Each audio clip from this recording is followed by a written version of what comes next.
Қайнар мен Шудың арасын жалғайтын жолда жөндеу жұмыстары қайта басталды. Көп жылдан бері тұрғындардың басты талабы болған тақырып жуырда тұтастай өз шешімін таппақ. Тас жолдың қазіргі тағдырын тілші көріп қайтты.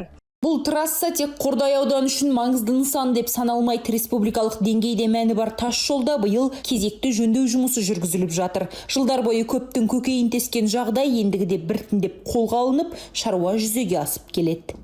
Года 3 мы мучились. 4 жыл қатты қиналдық. Жаңбыр жауса қайықпен жүзетіндей көл болып жататын. Жол тегіс емес деп таксидің бағасы да аспандады. Құдайға шүкір, енді қалыпқа келе бастаған сияқты. Жұмыс осымен тоқтап қалмай, екінші қабатында төсейді деп сенеміз. Бәріне рахмет.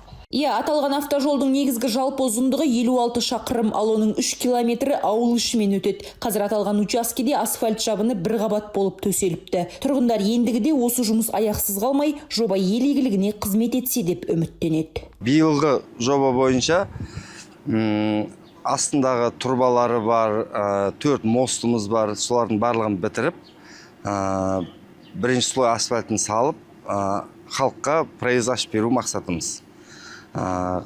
Дальнейшем егер үлгеріп атсақ, екінші слойын саламыз. Кейін жаяу жүргізушілер тротуар дейміз, солар бар.